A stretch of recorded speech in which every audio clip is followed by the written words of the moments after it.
The secret of comedy? Yelling with lots of accents. Capiche? We saw Oscar, so you know what that means.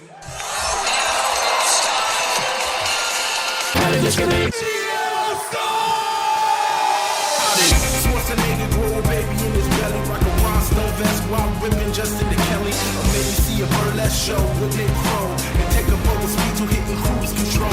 J-Man, Big Paul, and the beautiful June. Gonna take you from the groove all the way to the room. Rain the games of Street Fighter, help to blow off steam. Just a sucker punch the odd life of Timothy Green. Sharp needles, birdemic, how you staying alive? They call me the badass and he's on the line. Cranking 88 minutes cause they cool as ice. Cause they bad Jim Varney looking kind of nice. Calling June getting literal, Jason is getting laid. June is making sure all the monkey shots getting paid. There's just a bunch of movies while they're making the grade. Here's a real question for you, how did this get made? Hello, people of Earth! And hello, people of Toronto!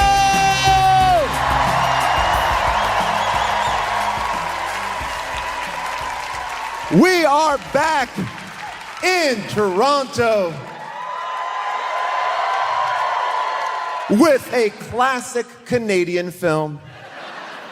The movie is called Oscar. It came out in 1991. IMDb describes this film as such.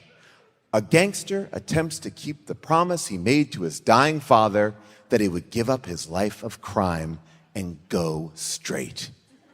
Yeah, that sums it up. This is a movie based on a French farce. That's true. Which was based on a play. And wow, budget was $35 million. First weekend it came out, made $5 million. Worldwide gross, $23 million. Tagline of the movie, in crime and comedy, timing is everything. Also, the lesser used, it's a comedy of criminal proportions. We're gonna break this down. This movie that feels longer than The Brutalist. A movie in which June said, I have to take a nap in the middle of. And I agree, you do have to take a nap. This is definitely a two-napper. So much goes on here, so many characters, and so much yelling. We're gonna break it all down, but first, please welcome my co-host, Mr. Jason Mantzoukas.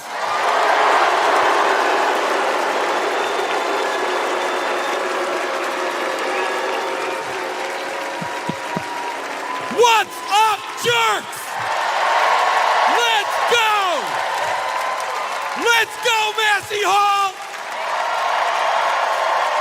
You're telling me I'm on the same stage that Joni Mitchell stood on? Let's go! But a quick reminder, go fuck yourself, Canada. Jason. Wow. This audience has never... I'll take it. I'll get you back. Don't worry, Canada. Jason, I was shocked to learn at the end of this film that it was directed by John Landis. Oh, I saw that at the beginning Wow. during the claymation song opening. Some of the best acting in the movie is done by the claymation character. Full stop. I want to break down that claymation scene because you spend so much money, but why keep it so small in the corner of the... Crazy. Why? Everything about... I don't understand anything in the decision-making process that went into this movie. Also, ... where was Oscar? Where was Oscar? This is like Waiting for Godot, but dumber. Yes. I was flummoxed by the... I thought for sure he was going to show up in the third act. Nope. Nope. And when is his name first uttered? About an hour into it. So much so that when they said it, I was like, wait, one of these people isn't Oscar? I thought for the entire time his name was Oscar Provolone. Yeah. But oh, they didn't. boy. Snaps? Oh, boy. The names in the... Oh, boy. Oh. Let's get into it because this fucking movie sucked. Now. And we chose it just for you idiots. This is what we think you like. A lot of you know that throughout our How Did This Get Made tour, we have not been joined by our regular co-host, June Diane Raphael. But tonight, she is here. Please welcome June Diane Raphael.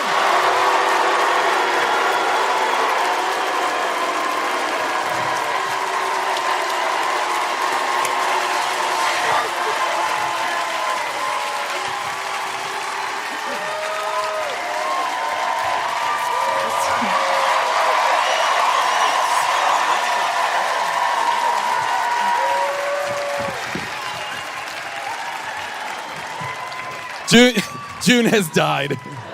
Welcome, June. How are you? I'm okay. How are you, Paul? I'm well. Thank you for asking.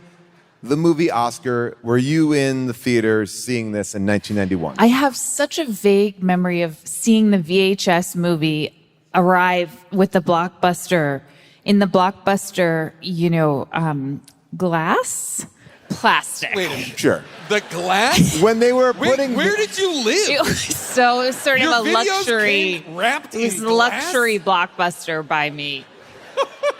But I don't think I saw it when it arrived. And I actually, while I was looking at this poster, I remember thinking that it was a Victor Victoria type of movie because he looks like he has so much blush on here and there's something so striking about him. He has so much blush on in the scene where his father keeps slapping him that I thought they were making it look like his face was red from the slaps, not the case. He has it on throughout. Yes. Now, I will say there's something about this movie that was really upsetting because it looks like they're all going to a costume party that's gangster themed. Like the costumes here seem comical to the point where it's like, I don't understand. I guess what I should say is this a comedy? I think some people knew it was, some people didn't know it was, but I think everybody but Sylvester Stallone knew it was a comedy. Okay. They were all like, oh, we're in a classic farce? Okay, cool. And he was like, I'm making The Godfather.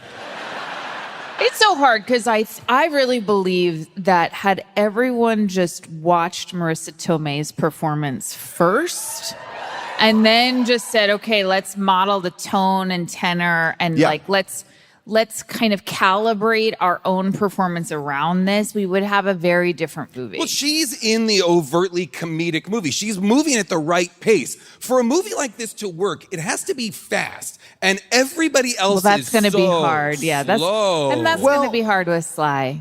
Sly is not a fast actor. Yeah, in a way, I kept on going, is he the straight man or is he funny? And he is neither. Because he doesn't, he seems like he's playing it cool. Yeah. So he's never really fully flustered, but there is a lot of yelling by him. No, I will say, by the way, I liked this movie quite a bit. But I will say, sorry. Love that. Sorry. I enjoyed it. Sorry. 12% on the tomato meter. And June is in. I did have to take a nap. But put that aside. That doesn't mean... from enjoying it too much? Yeah. I'm having so much fun. I got to go down for a second. Just because I had to take a break doesn't mean I didn't like it. But I love a movie and a play. This felt like a play.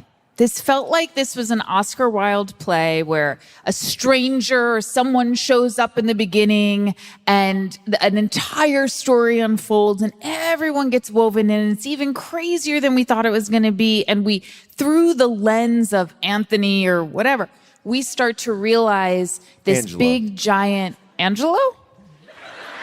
Wait, who are we talking about? Who are you talking about? I'm talking about The Accountant. Oh. Anthony. Starring Ben Affleck.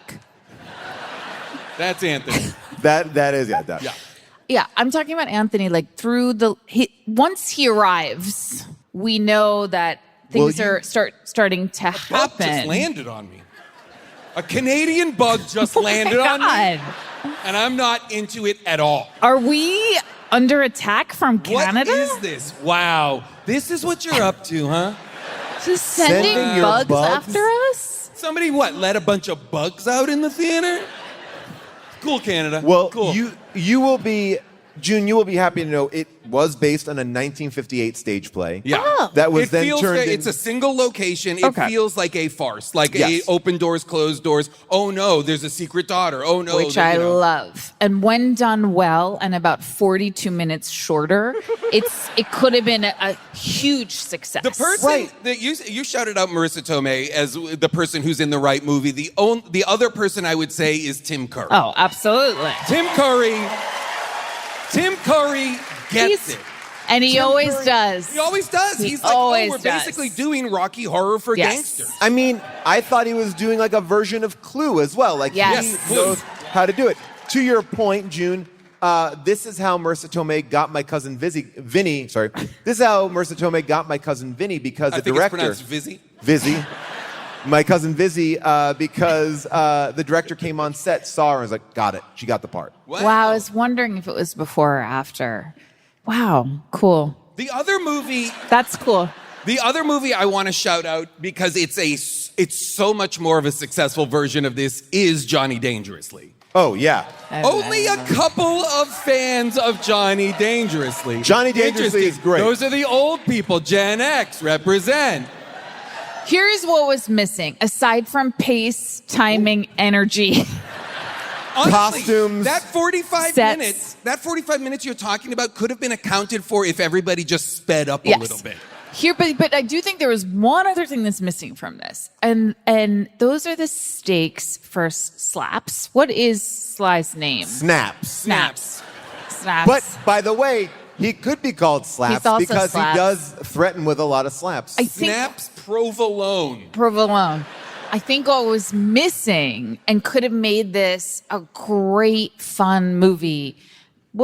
Maybe with some different actors too in certain parts. But if the entire time, if we really understood that he's struggling to stay on the straight and narrow, that it's an internal conflict and he wants so badly to be a stand-up guy and not be a criminal, and that is not present. Not at all. No. We hear it is, and we hear, He don't says call it a me lot. boss, sorry boss. But other than that refrain, which happens probably 50 times, we don't ever feel the comedy of him like trying not to. Well, they don't allow it because the time frame the movie takes place in is one day. yeah. The entire Really a morning, because the bankers are arriving at noon. Yes, you're right. So this movie You're right. is a movie that takes place in real time. Yeah. Yeah. This is basically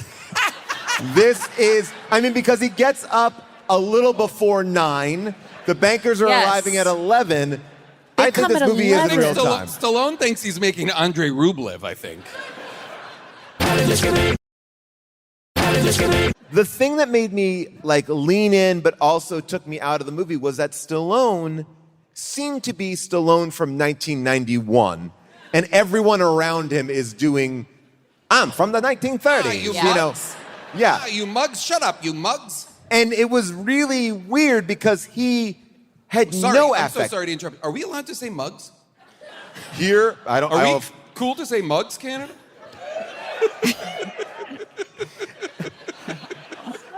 I just think that was such an odd choice that he was not doing anything.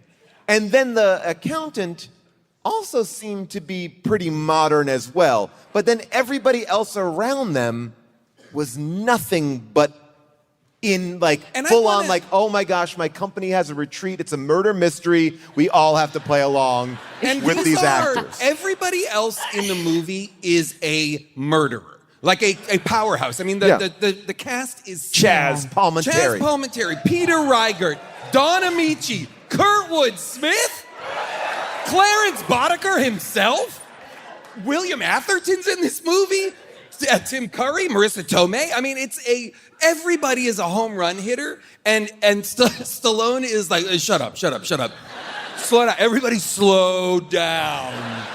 Meet me where I am. There's also one of the things I found fascinating about his work in this is there's no increased frustration as this goes on. There's nothing builds toward the way he starts when he's irritated. He woke up before 9 a.m., which also I was like, you're planning on being a legitimate banker. Like, you got to get up earlier. Like that's what is he doing? There's such a thing as banker's hours. You got to get up earlier. Let's start there. But he's irritated. He's the same level of irritation in that moment as he is in the third act when the bags have been switched out 12 times. I mean, at some point, get a new bag. Put a sticker on it. Or tie a scarf around it. Or every time you exchange bags, take a peek. Yeah. How about you deserve to lose it all if you refuse to just take a peek. Peep that bag. Peek it when it leaves and peek it when it arrives. Double peek. You gotta. Twin peaks. Now, I will say that the line that really jumped out at me was when someone said, keep in mind, it's 1931. Like, why would you ever say that to a human in 1931? Because they need to justify that Marissa Tomei is having sex out of marriage. Like, now keep in mind, it's 1931. This is odd. Should have been like winking at the camera. Get it? Weird times. Did anybody else feel like that first scene with Marissa Tomei and Stallone, where she is giving him the lie that she is pregnant in order to hopefully be able to marry her love, the never-seen Oscar? Wait, so Oscar, just quickly. So who is the man who showed up at the very end at the wedding? Oscar. That's Oscar. That's Oscar. That's Oscar. Oh, okay, forget it. You were saying you didn't see him either. No, I saw him. I was saying, but like he just shows up for there's no. It's inconsequential. Right. Of course, but that is Oscar. Yes. Yes. Okay. But you would think that Oscar, you would think that the name Oscar would be said from the beginning, like it's dropped. It would have been fine if he was referenced, if it wasn't the title of the movie. Right. That's what's strange. It's fine if he's just absent the whole time and then shows up at the end. But for it to be the title of the movie tells me this person has true significance. I originally called this movie The Banker's Dilemma. On what planet does Stallone, knowing everything we know about Stallone, allow himself to be in a movie where the name on the movie is not his character's name? Wild. I believe that he thought, and I'm Oscar, because he didn't read the script, and I think that he is walking through the movie going, wait, what? You're telling me I'm not Oscar? Whoa, what is this? I'm Oscar? Hey. Why am I talking about Oscar? I'm Oscar. I guess I was a little confused, though, when Marissa Tomei, who, again, I was obsessed with her performance, but she didn't look 18 years old. No. Unless that was a little troubling, but... It's 1931. It is 1931 after all. Yes. In so teenagers look like they're 18-year-olds they're look like 27. in 1931 because their life expectancy was so short. Of course. But when she talks to him in that first scene, this is where I was getting turned around. She does say she's in love with Anthony, though. No. She just says she's in love. It is so that's a unspoken. miscommunication where she thinks he's talking about Oscar. Yep. That's classic farce. That's farce. And he thinks That's farce. Yes. And that's farce. And that might be the T-shirt at this point. Didn't you feel like in that scene they had romantic chemistry? Well, this is like the second movie we've done crazy. where Stallone and his daughter have overtly romantic chemistry. There was a moment when she goes, look at me, and she opens up her nightgown. Now, he's like, no, but he never takes his eyes off of her. He has his eyes on her the entire... He's like, no. And I feel like I feel like Landis was like, cut, slide, you gotta not look right at her. Oh, all right, let's go again. Let's go again. And then it's like, no. And she's a beautiful girl. She's showing me her body. I have to respect her. To be fair, It's Marissa Tomei. Like, I couldn't take my eyes off the screen. I was like, can I stare at this forever? She's so wonderful, but also I did have to question, like, is she okay? And has she legitimate as a character? And has she been literally locked? Is this the room? Has she been locked in this room? It feels like he's not letting her out, but she also is a good girl because, I mean, again, I don't know what's going on. How do you define a good girl? That just rolled around. She is a good girl. As Keep if that is that a phrase you use? Keep in mind. She's a good girl. Keep in mind, it's 1931. No, but like. So she only does hand stuff. But she doesn't seem to be like she's so wide-eyed and innocent. Like she wants to do all this fun stuff. She's not misbehaving. Like she is very content to be locked in that room. She wants out of the room, but she's not like sneaking around. I guess she's sneaking around. She's sneaking around. She's fucking Oscar. But Oscar seems to be in the army. Yes, Oscar has left. Yeah. Oscar has left for a long. If he's returning from the army, Oscar's been gone for a long time. Yeah. I don't think she's actually having sex with Oscar. She's not. And I don't think that makes her a good girl or not a good girl. It I makes just think her that's a very fact. good girl. A very good girl. Please don't let that be the T-shirt. I'm a very good girl. With your face. No, but I get, like she doesn't seem to be driving him crazy. Like if in the world of like the Tony Danza movie of like she's out of control, like she seems like she is abiding by the house rules. Yeah. And that's also equally weird. But I where I think this movie also goes off on tangents is when Stallone wants to like add his own jokes in. I wrote one joke that he said that I was so confused by. He said, your pimples will clear up after you date that guy. His pimples will clear up. No, the guy's pimples. The guy's pimples will clear up after he spends time with her. Yeah. What does that mean? I don't know. She's going to fuck the pimples right off him? And also, I don't know. Asking for a friend, does that work? Like, I didn't even understand, like, does he equate, like, oily skin or combination skin with the lack of sex? Like, Combination. Or it was, like, I don't even know if he was... Keep in mind, it's 1931. Right. Acne was different back then. But that, like, to me feels like a Stalloneism. And the whole movie has these Stalloneisms. Like, when he is having breakfast, like, this big gangster, not a gangster anymore, but banker, he's making waffles. He's eating waffles with peanut butter, which seemed not like a cool thing. Like, not a man... Like, oh, this mafia boss has waffles for breakfast. Just seemed weird to me. I feel like, but he's like, it's funny. Waffles are funny. He doesn't have, waffles are like weird pancakes. Like, I feel like he was like, that was his choice. Like, I feel like, I don't know. All of his joke stuff, too, because he's got bits with Chaz Palminteri and Peter Riegert, who are his kind of right-hand man, and they keep pulling guns on people. And his whole bit is he's going legit. He's going to become a banker. He promised his dad on his dad's deathbed that he wouldn't be a gangster anymore, that he was going to go straight, right? And then they keep pulling guns out, and it's this thing where he should be like, hey, what are you doing? Get that gun out of here. Oh, and then he's got another one. This guy's got a gun. And instead, will you pull out a gun for me? Yeah. Whoa. What did I say? No guns. What is this gad? It's slow. It's so slow.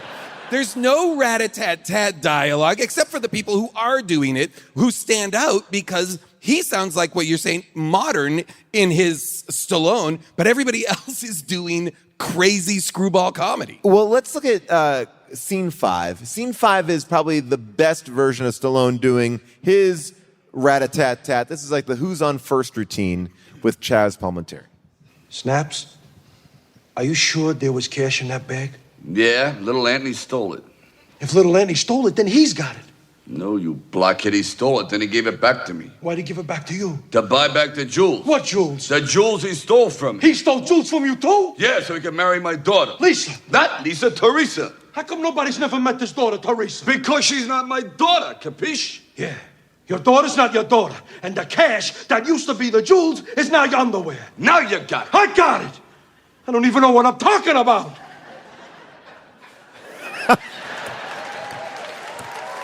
That should be a blast to watch. You know, like in Johnny Dangerously, if that was Michael Keaton and Chaz Palminteri, come on, electric. Come on. But no. But no. One note I have. One single note. I wish because Nora the maid's bag is sort of, it's turned over and all of her stuff comes out multiple times in the movie. I wish it was just a bunch of underwear. Yeah. Instead, like really big granny panty style underwear. Instead, it was just like a bunch of slips and all sorts like of laundry. things. Stockings. Stockings. Yeah. One bank pervert, though. I love that moment. Love that. I love that moment. There's a bunch of jokes that work. It's just that Sly's not involved in any of them. Why would he be taking underwear? It's not his underwear. When Stallone, the moment that I know Stallone put in this movie is the moment where he's so put upon, he strikes a Christ on the cross pose on the mantle of his mansion like, I can't get a break. I was like, what the fuck is this guy up to? Oh, I'm like Christ on the cross. What was going on with the lighting in his office? He seemed to have an office that had like a purple hue to it that just seemed not like any other room in the house. When we went into that office, I was like, oh, that's just his office. Right. Like, that's just his personal office that we're shooting in.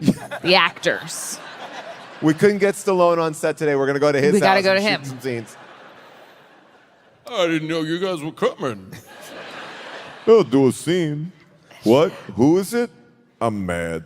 One of the jokes that I genuinely liked was the Chaz Palminteri weapons dump. Me too. Great. We've seen it in other movies too, but it works great here. When he pulls out a literal bomb that is ticking, I was like, give me this all day, every day. A shot with no humans in it, just heighteningly hilarious objects. Poison, a mace, like a bear trap, a mini gun.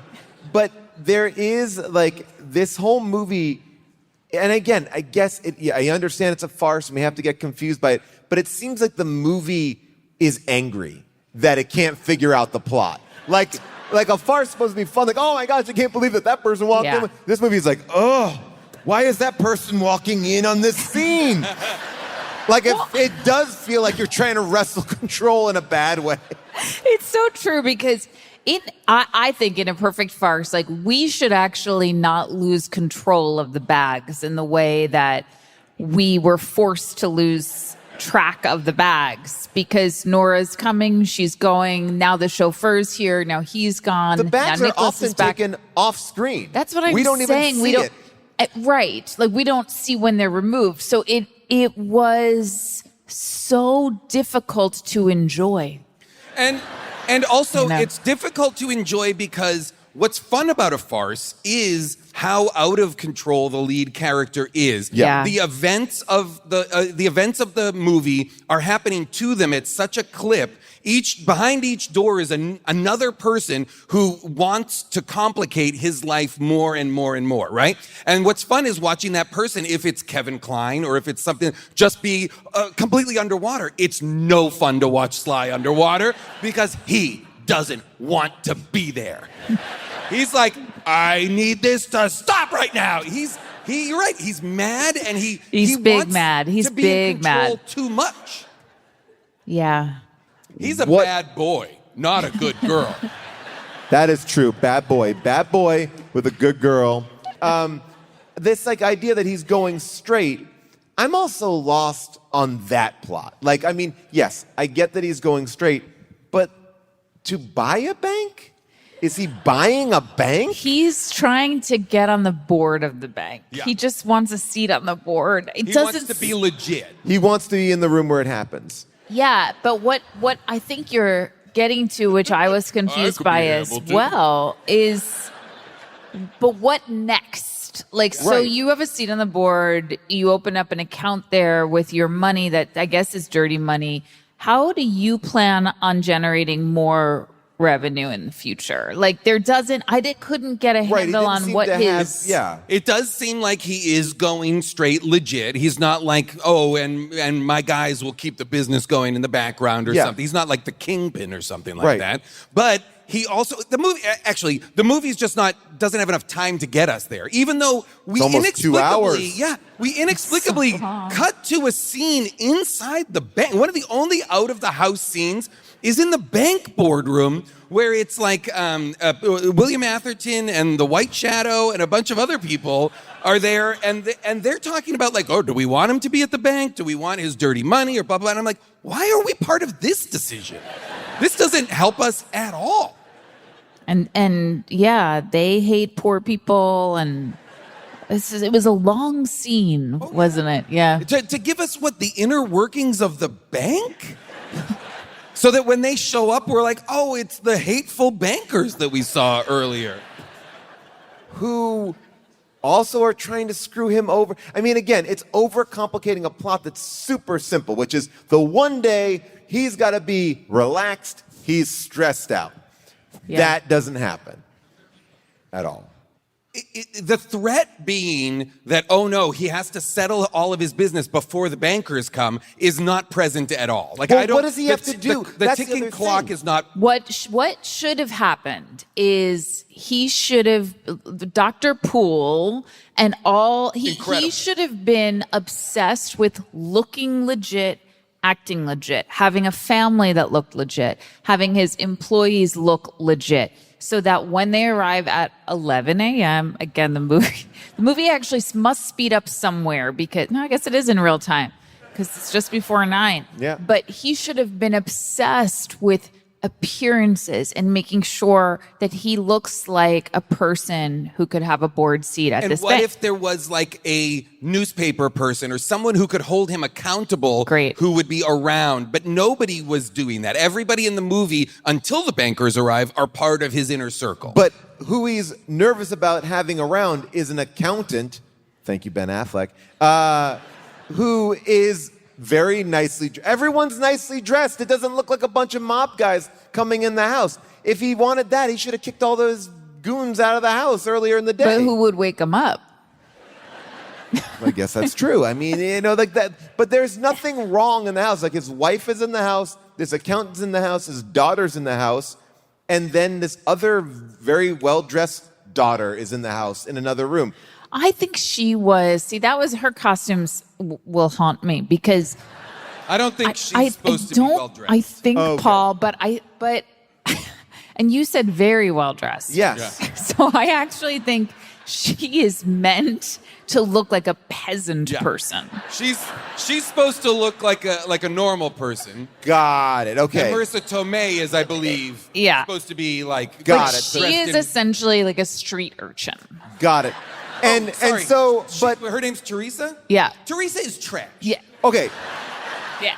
that's for sure. But Teresa being trash to me is interesting because Teresa meets this accountant who is very well-to-do and goes, oh yeah, my dad is Provolone, but the accountant works for Provolone. That's just a coincidence.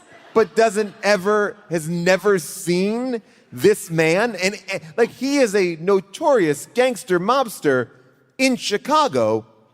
But wait, you're saying she should know who he is? No. Oh. Well, yes. Well, I won't even get into that. Says she names him because she sees him in the newspaper. Yes, but I'm talking about the accountant should. Oh, I guess He does know him, he though. does know him.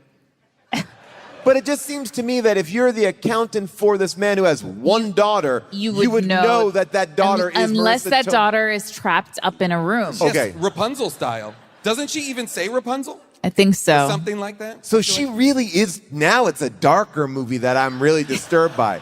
That's what I'm saying. She seems to be trapped up there. She's like flowers in the attic? That's why when she presents, Flowers in the attic. She's not having incest with anybody. But is she? With Stallone. With Stallone, because the way she presents her body to him like it's a gift is very crazy. It's very flowers in the attic coded. I didn't realize that was what Flowers in the Attic was about. What did you think it was about?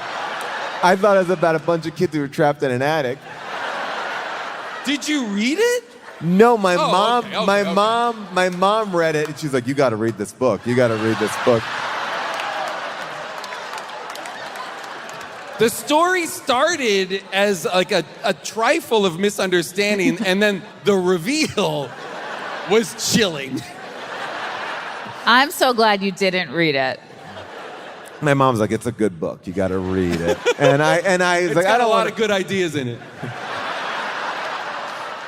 It was more awkward now knowing that because I didn't have any brothers or sisters.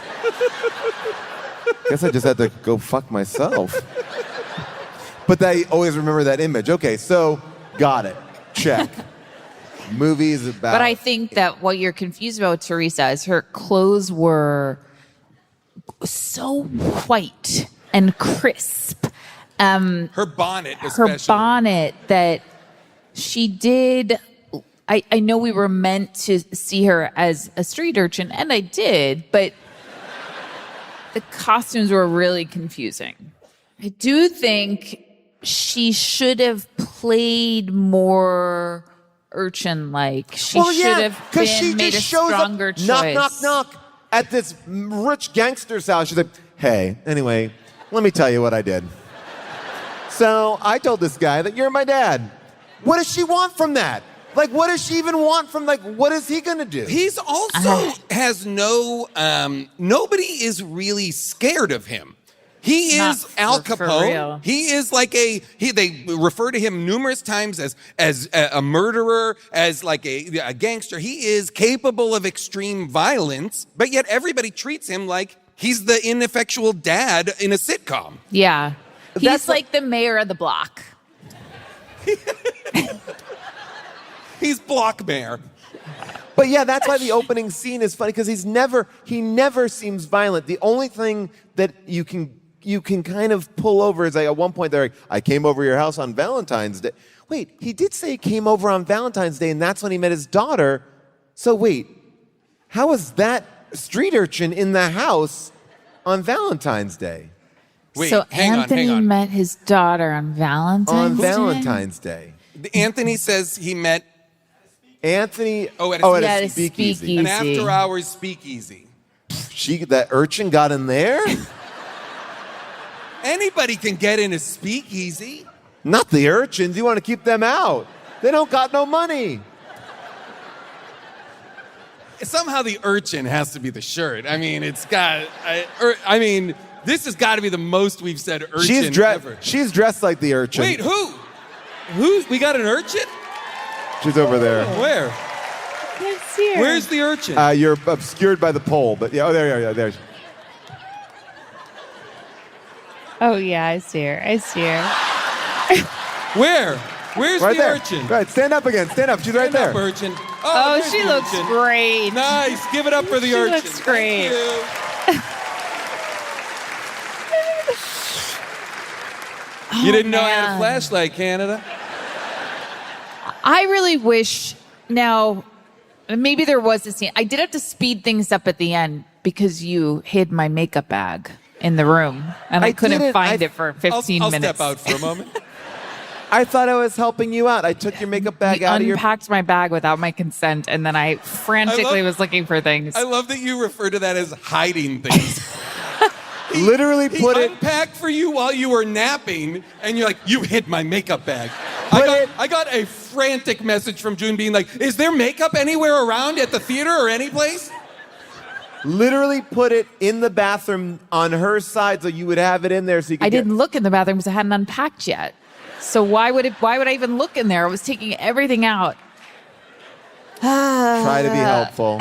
I wish this movie had bodies. I wish Stallone's guys were killing people. There were bodies in rooms, so they had to keep moving bodies and not just bags. The movie doesn't heighten. That's a great idea. Right?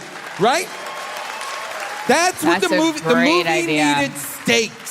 And there was no stakes for anybody. No, like the idea that I loved that he says that the suit makers are killers and that Anthony believes the suit makers are killers. That's funny. That was a funny working. sequence. I loved it. And then they're playing the four-handed piano. I was like, I don't know why, but this is working so much better than the rest of the movie. Yep.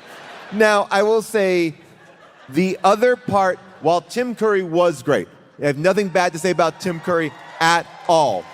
The elocution scene was flawed, in my opinion, because Stallone doesn't really get it. Like, when he gets it, it's still good, like that. That was, I totally agree. He just said it. Right. He didn't articulate anything. Right. He just repeated the words. Right. No, you're so right, because then it made me think, is that the exercise? Well, that was the thing. To just hear a phrase and repeat it. Well, that's what I was like. Because he should have almost had like a hoity-toity British accent or something. Stallone should have. Yeah. But he just now you said something like that. Tim Curry's also doing. He's like rolling his R's, like rough and ready, and I'm like, is Stallone ever gonna do this? It makes me feel like, and it's not the case, but that Tim Curry's character is like just stealing money from Stallone. Is like, I would believe if Tim Curry was a con man. Let Tim Curry be a con man who's conning him out of money. Make everybody have like duplicitous motives. But that's a scene like when you're the director, like, we didn't get it. Let's cut that scene. Yeah, Landis. Let's cut that scene out because it does, like, he doesn't appear any different. He doesn't appear any different. He doesn't approach the bankers. He's just able to hear the phrase and repeat it. And repeat it back. So... Which makes me want to see a sequel that's just at that elocution school that he starts. Or I want to see, like, I would like a sequel that is just Tim Curry, like, out in Europe. Where is he going? Belgium? Great. Like, Tim Brussels. Curry's character, Dr. What's his name in Brussels? Poole. Dr. Tim Poole. Let's go out to the audience. Let's see what the audience has to say about this film. Careful, Paul. Hi, how are you? Hi, what's your name? My name's Samaya. Okay, I'll hold the microphone, Samaya. All right, so Samaya, what's your question? My question is that seeing this film and seeing the elocution scenes between Dr. Poole and Angelo, would this film work better as like a My Fair Lady scenario? And we just focus on that? Well, I'm so sorry. Repeat it one more time as a what? What scenario? A My Fair Lady scenario. Yes, exactly. But yes, it could be a My Fair Lady. It wouldn't My work Fair Lady. Because the rain in Spain falls, right? I think the movie kind of wants to be that, where he should be going through a full makeover. This is a makeover movie. Yes, but the difference... But the difference is Stallone... Okay, sorry. I was going to say, the difference with this movie is that in My Fair Lady, she's putting on that kind of voice, and then she gets to her normal voice. Here, Stallone is not losing that voice. Well, Stallone, not only is he not losing that voice, I don't think Stallone wants his character to change at all. I think he wants him to be the same. I don't think, because it's almost like the Matthew McConaughey quote, which is like, I don't play bad guys who become good. I play good guys who become great. Wow. Real quote. Real quote. And that's, I feel like, with Stallone, I don't think can occupy a character who needs to be different. Because that tells him... That's vulnerable. That tells him the original character is wrong. Right. And I don't think Stallone plays guys who are wrong. The new Prime Minister of Canada is here. Oh. Great. Congratulations on your recent election victory. It's a Finucci. Okay, I love it. It's a Finucci. It's a Finucci. It's a Finucci. Love this. He went to Finucci. All right. Thanks, boss. Hey, not boss. Mister. What is he? All right, so what's your question? All right, so John Landis originally wanted either Al Pacino or Danny DeVito to play Snaps. But I read that Sylvester Stallone considers this his second worst performance after Stop or My Mom Will Shoot, which he was tricked into signing onto by Arnold Schwarzenegger. So my question to you is, would this have been a better movie, like a little bit more straight with Pacino or DeVito, or if Stallone got back and tricked Schwarzenegger to be the lead, full Mickey Blue Eyes thing? Now, first of all, great question. I do think that Schwarzenegger would actually deliver a better movie than this. I think so too. Schwarzenegger, Arnold is funny. Full stop. And Stallone is not. And there's so many Stallone movies I love, but none of them are funny. He doesn't have a light touch. And ironically, Arnold, for as much bulk and heft as he is, has a genuine light touch. It can have a genuine light touch of things. And just to add a little detail to your detail, Al Pacino was in pre-production on this movie until Dick Tracy offered him $20 million, like, peace, and walked out. And then they had to frantically cast Stallone. So, by the way, I would have loved Pacino in this. The setup for this movie is good. The concept is not flawed. The execution is flawed. And just one more detail on top of that: the original movie was announced in 1978 with Danny DeVito. This is 1991. Wait, 78 with DeVito? Yes. So that's like Cuckoo's Nest DeVito? That's pre-Taxi? Yeah. That's just at Taxi. Okay. Hi, sir. How are you? What's your name?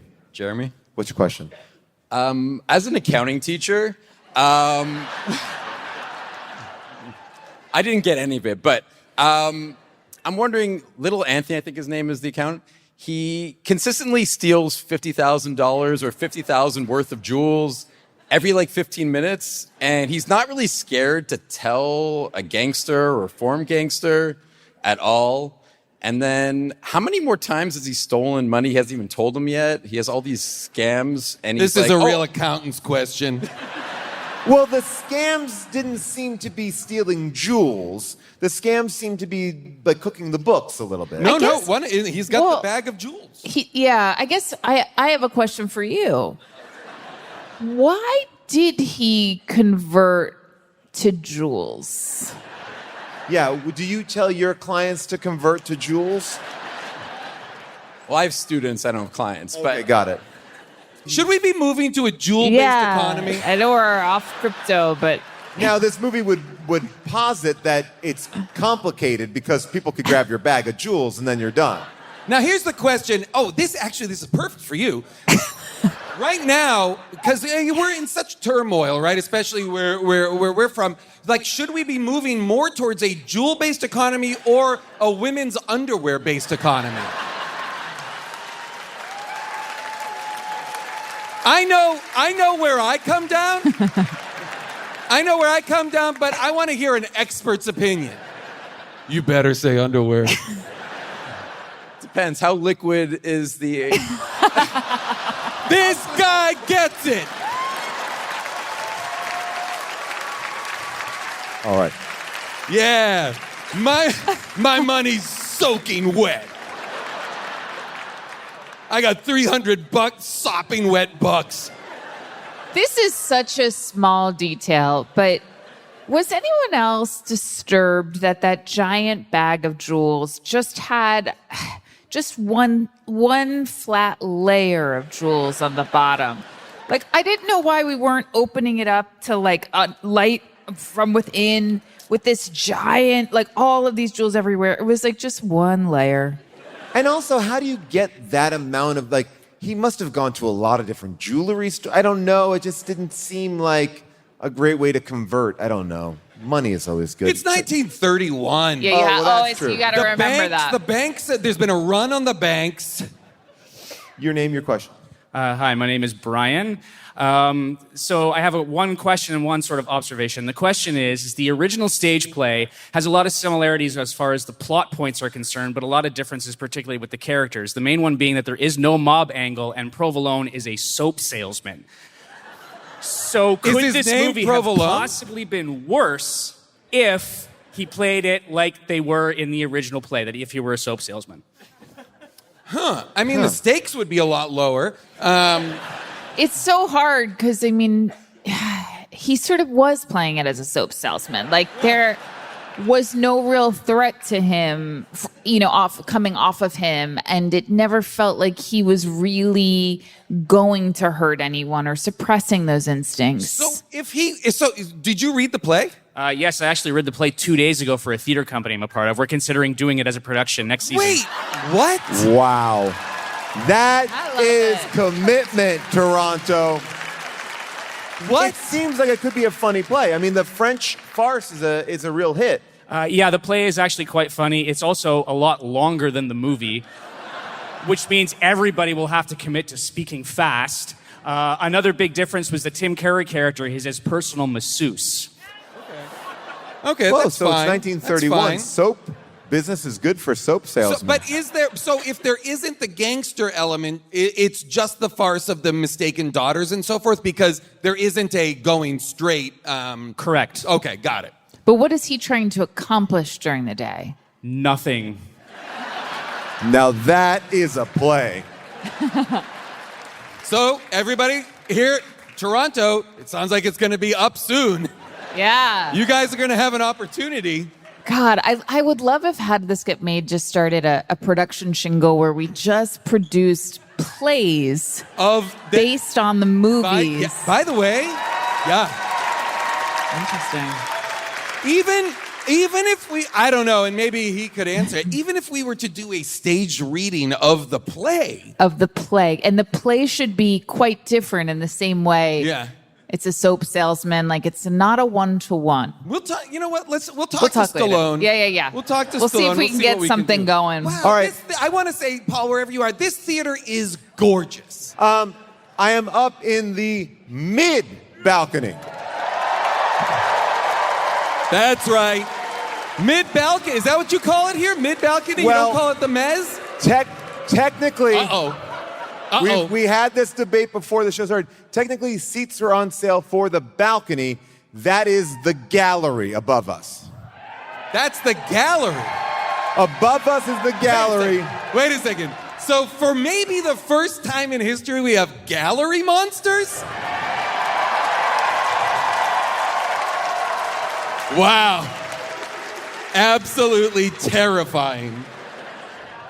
Balcony versus gallery. That might be the shirt as well. Yeah. All right. Your name, your question. Hi, my name is Emily, and I actually did some research, and I managed to find, and it's going to follow with the question. Okay.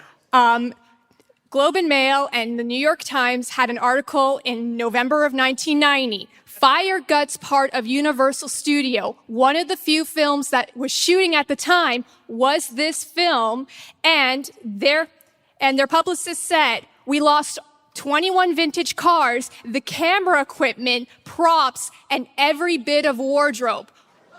Was this a hit? Okay. I know this story. Yes. The security guard who was in charge of the old cars set a fire at Universal to steal the cars. He was arrested for that, but the production had to shut down for 2 weeks as they had to rebuild everything for this movie. Wow. So that explains his office in the movie. They were only left with purple lights. Yeah. I want to point out we have 3 fascinating. balcony monsters, and there are 3 balcony monsters. Get this camera. Look at this. They have balcony monster shirts? Yeah. Oh, all yeah. sitting together. All right, Nice. let's see. Fantastic. Great. Go And over soon here. enough, we'll have gallery monster shirts, hopefully. All right. You feel like you got something. Come on over here. You come on. All right. I saw the 2 hands waving, which sometimes in the States means stay away. But I feel like in Canada, there's more passion. Or yes, what's your name? What's your question? Hi there. I've actually been gifted a mafia name. Okay. So my name is The Fist, Lindsay the Fist. You've been gifted that. By whom? A coworker of mine who is not of Italian descent. Okay. I'm of Italian descent. I'm here with my cugini over here. Oh, wow. I'm also of Italian descent. It is a good question, though. I mean, or an interesting topic. Like, I don't know if you give someone their name, or is it like? I don't think you choose it. Like the Pope? Wait, what do you mean? Like well, a like conclave? he chooses his own name. No, I think it is. I think in those situations, like gangster, I think it is given to you usually got as it. a, you know, like Like a if big you guy cut gets off- called tiny or whatever. Right. You know? If you cut off people's pinkies, they call them pinky. Yeah. So super quick question, Lindsay. How'd you get the fist? Gotta can't tell ask you. as you're in the balcony, so we all assume. She says, I can't tell you. You won't tell us. Okay. What, do you have a question? I have two small questions. One is for June. What did you think about the wedding gowns at the end? I wanted to get your opinion on those. So, of course, at the end, I was searching for my makeup bag. Okay, so Behind you, June. I didn't. I'm sorry? Behind you. Oh, I love them. Oh, I love them. They look great. Yeah, I think they look amazing. We don't wear spats anymore. Why I mean, I have to say, Marissa Tomei, and I know she's been in other time periods, and she looks amazing right now. But there was something about her in 1931 where is this an era she can wear? Yeah. It's very compelling. It's her in this, and it's Marcia Gay incredible. Harden in Miller's Crossing. Come on. Yeah. Okay, your second question. Did you guys notice how the only song they played was the Barber of Seville? Yeah. Like the aria, and then the trailer was the overture? Yeah. I don't understand how that connects. Any opera people here that would be like, is that thematically a choice? Yes? What hold do you on. got? Let me Do go we have over. an opera Let me singer? go over. Is there an opera singer here? Who said yes? Wait, is Stand the up, little stand up. claymation guy here? All right. The little claymation guy, this is actually really upsetting. He killed one of the California Raisins. Been in jail for, I think, since 1994. He was one of those Oh, people no. that Landis used a lot, and I think he was in the helicopter. Jason. Okay. Interesting reaction, Canada. Jason. To the death of a claymation character? Yes. You guys are too touchy, eh? I'm sorry. You fucking idiots. All right. So you are our resident opera expert. You can just take that. You don't have to justify that you are or you're not, but I'm calling you our opera expert. How is it thematically tied? Well, I actually am the opera administrator for U of T, University of Toronto. Yes! You are. Yes! Yeah, I worked anyway. So Hold on. Start talking again. You were getting an applause break that you talked through. Yeah, no. I work. I actually just started that job, but anyway, I was a stage manager on opera. So the Barber of Seville, that's the Bugs Bunny, the Figaro. That's what that is, right? So that's like one of the most famous like opera like bouffon, like the bouffs, right? And so that premise is that this guy wants Count Almaviva, wants to marry this woman. But he has to pretend to be a like a voice teacher, to then go in and trick the guy who is in charge of her. Like that's his ward. Because she's a good girl. She's a good girl. She's such a good girl. I like it less when Paul says it in the audience.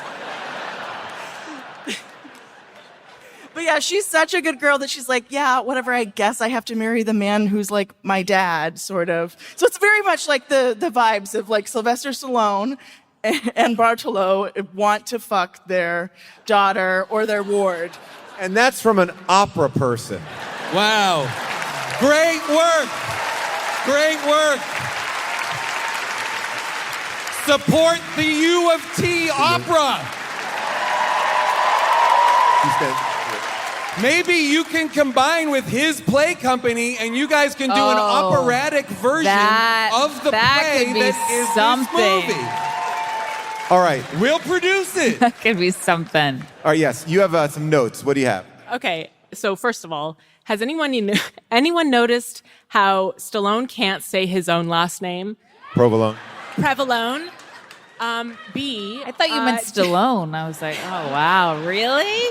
I've never That's heard him say that terrible. either. Did anyone also clock all of the things that Marissa Tomei wanted to do I love Yeah, I that loved list. That's every a one funny of list. them. Do you have that list? I do. Swim in the English Channel, shop in Paris, lay on a beach in Honolulu, ride a Zeppelin, attend a Rudy Valley show, go to an African safari, run with the bulls in Spain, climb the Empire State Building, and go to an opium den in Chinatown. That was my favorite one. I loved the opium den one too. I was like, oh, maybe she's not a ... good girl after all. She didn't know. So now your name, your question. Not Lisa. Okay, and what's your question? At the beginning, we learn that the maid is running off to like get married, and then towards the end, we find out that the maid that has brought in to replace the other one is like the mother of the daughter. So after the wedding, do you think she becomes their maid? That's such a great question. Yeah. Because she does need to work. He's no longer paying child support, or maybe he's paying back child support for what he didn't He just pay found for. out. He didn't know Yeah, he he was had never it. paying child support. Okay, first of all, I know he didn't know, but she did raise Teresa on her own for 18 years. He's got to pay up. Oh yeah. Well, it definitely seems like he is interested in her being his daughter. He's not trying to get rid of her. Yes, he's not trying to disown her, and I think he did. Well, he didn't give her her own wedding. The movie couldn't support two weddings. That's true. But yeah, it's such a great question because I really would love to see a world in which she's no longer working as a maid. Certainly not as his maid. I don't think she will be. Because I think she is now his... Okay, wait a minute. His ex-lover. Well, yes, but also her daughter has now married the accountant? Yes. Okay. God damn it, I don't even care about this movie. Well, but I guess the question is, at the end of the movie, while I was looking for my makeup bag, does he go back to a life of crime? Or yes. Okay, he does. I'm actually glad to hear that because that means that I feel like she's not going back to maid's work, that he's hopefully going to support her. I think so. Great. I think that's in the cards. But she gets killed in the crossfire during a very violent... I don't want to get into it, but there was an issue. They think that he's in the car. They kill her. Sad. Kurtwood Smith shoots her in the head. Well, obviously, we had opinions about this movie, but there are people out there with a different opinion. It is now time for Second Opinions. Hi, I'm Piper. Hi, Piper. Piper, no! I knew it. I gotta. Piper, no. I'm sorry, Piper. I That's interrupted okay. you. That's okay. 1, 2, 3, 4, 5. That's how many stars that I give this ride. You've got Angelo, Anthony, Connie, Sophia, gangsters going straight, and a child bride named Lisa. Dr. Poole and his nicely rounded diphthongs. Guido butlering and Nora accents all wrong. A little of Teresa telling lies. A little bit of math that goes awry. A couple dangling participles in your face.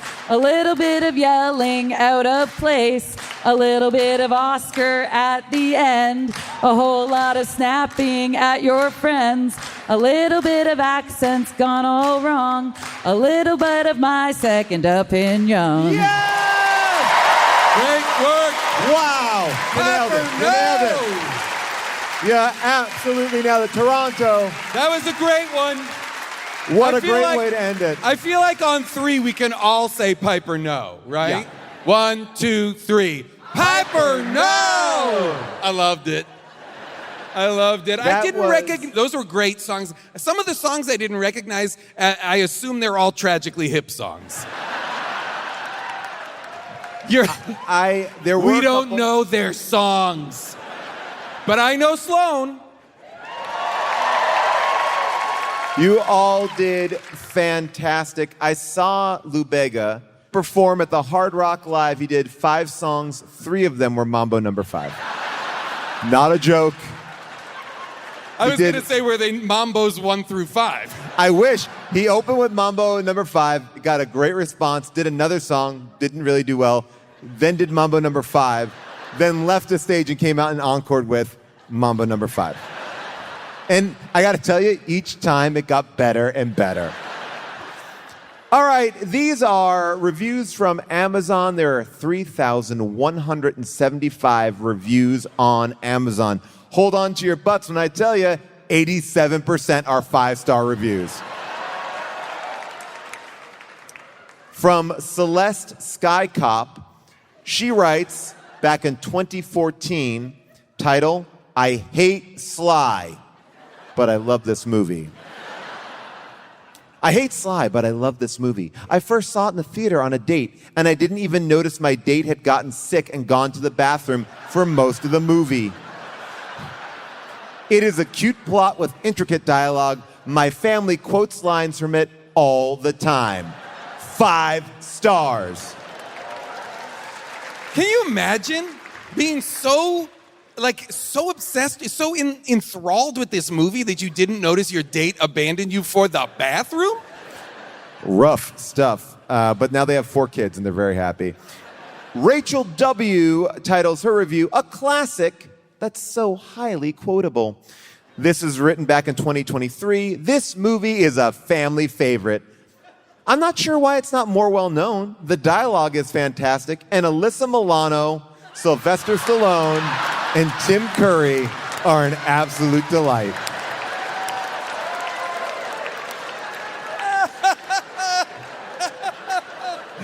Incredible. This movie is the reason that my siblings and I have told each other for years, shut up in your face, Mussolini.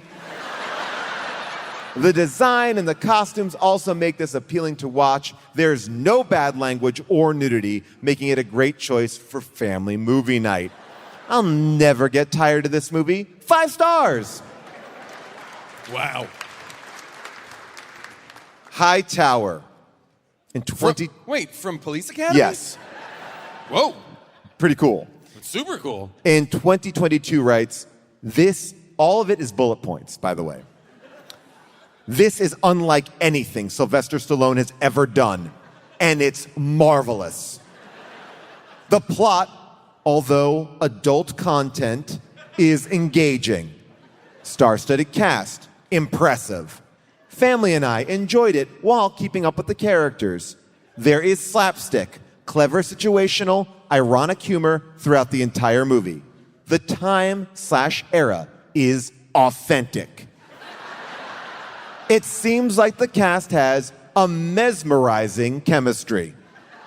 I've seen this movie 10 times, and I still laugh out loud. Surprisingly funny, very well done film, and definitely rewatchable. My family and I love this movie. 5 stars. Wow.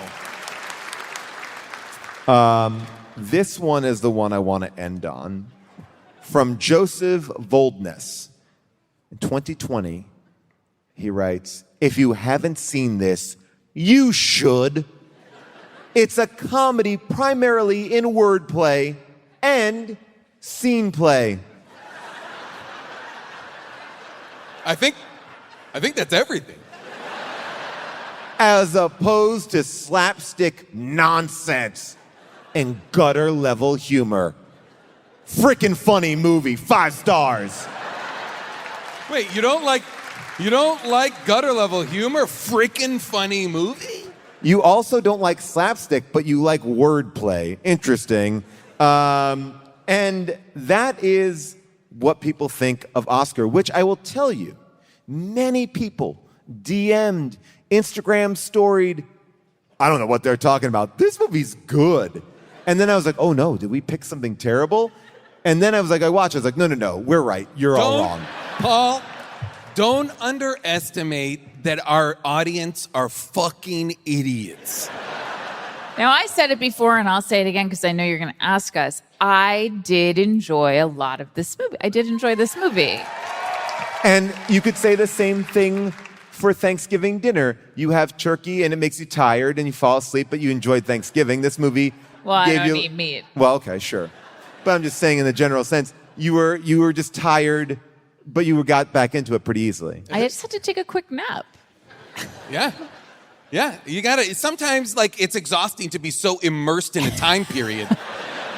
I'm in the 1930s honestly, so powerfully. I had to 1931. relocate myself because I was scared I'd go insane. You had a and think I draft was... of laudanum and you went to sleep. I Okay. All right. I see where you're at, Canada.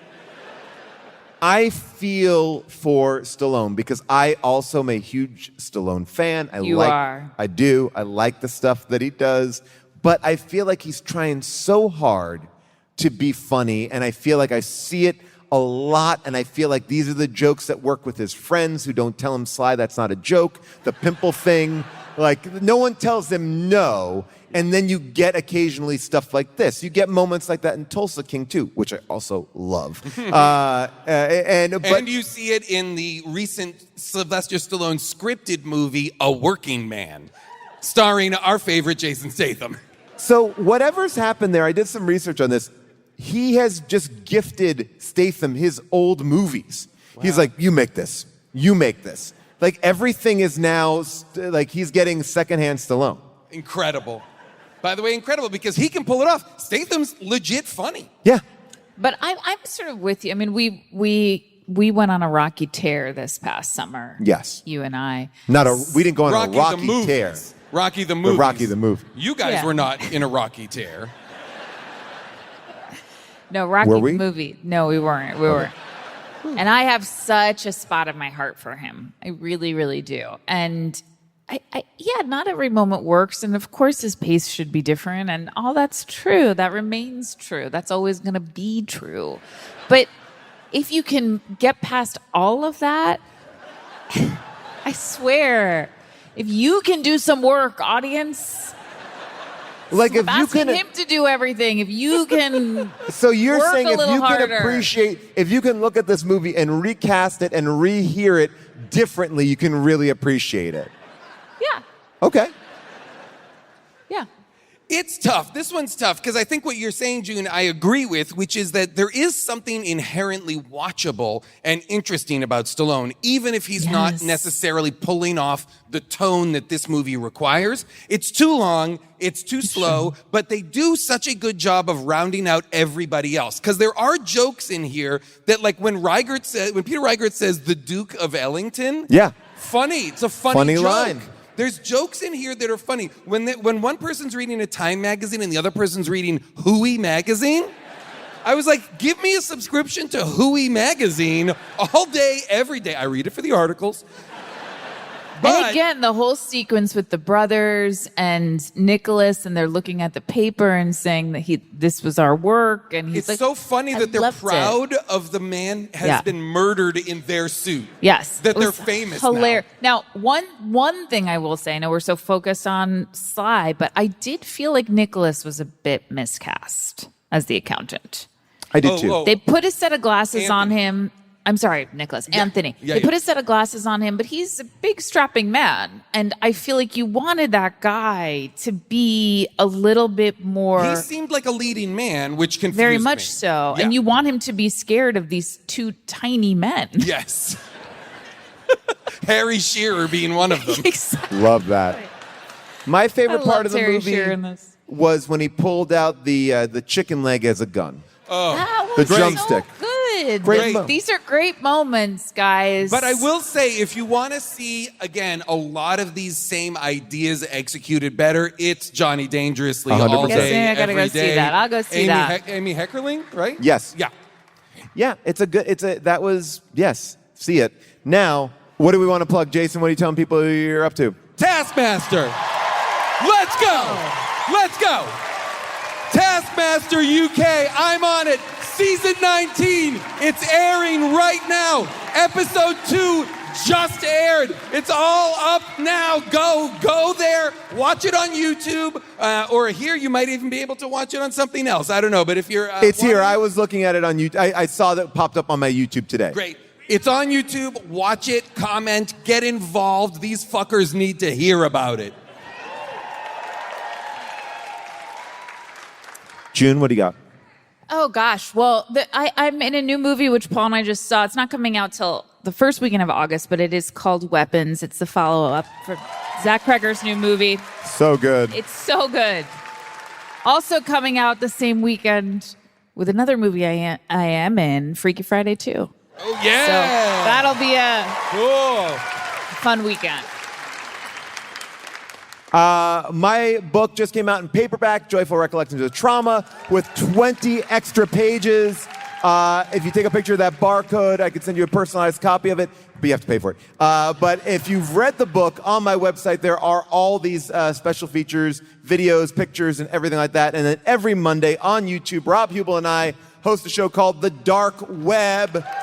Thank you. We go deep into the web to find the weirdest stuff like Sizzler training videos and, oh my gosh, it's a lot of stuff. We find a bunch of stuff. 20 minutes, it's free every single week. June, I feel like we need to come up with a Barbenheimer-style name for weapons and Freakier Friday. So Freaky that people, Freakier Friday, thank you. Freakier weapons? Know that so people can telegraph that they're going to see both. It's a double feature weekend. It is a double feature weekend. We'll figure weekend. out some sort of clumsy thing Great. for that.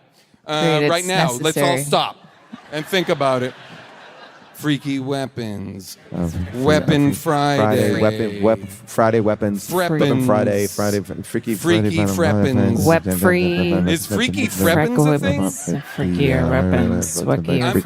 Weapon Friday. It's very American. Weapons on Friday.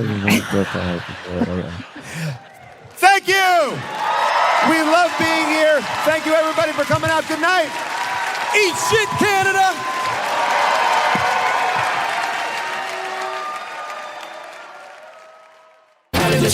What a great show, and we are once again back in Canada this weekend. That's right, we'll be in Vancouver on Saturday, July 12th. It's our apology tour to Canada. We have not been back in a very, very long time, and we're doing 2 in 1 summer. But here's the thing. If you bought tickets for How Did This Get Made in Vancouver, check the location. We originally were going to do the show at the Queen Elizabeth Theatre, but we moved down the block to the Vogue Theatre. Your tickets should be updated, but just make sure that you're going to the Vogue Theatre, not the Queen Elizabeth Theatre. Your tickets and everything should be updated, but just in case you didn't check your email, I'm here to tell you it's the Vogue Theatre, July 12th. I'll be doing a big book signing after the show. And if you're like, oh, Paul, I want my book signed and I'm not in Vancouver, don't worry about it. Just go to my website and we will support indie bookstores by letting you get anything you want inscribed in my book with me signing it. I guess it's just called signing a book. Anyway, just go to paulscheer.com and you can do that right there. Once again, a big thank you to everybody who helps make this show happen. Our producers, Cody Fisher, Scott Sani, Molly Reynolds, and our amazing movie-picking producer, Avril Halley. Our sound engineers, Casey Holford and Jared O'Connell. And people, if you're not watching The Dark Web on YouTube, what are you doing? Check it out. Me, Rob Hubel, the dankest, the darkest, the silliest, dumb shit on the internet. Bye for now. Peace.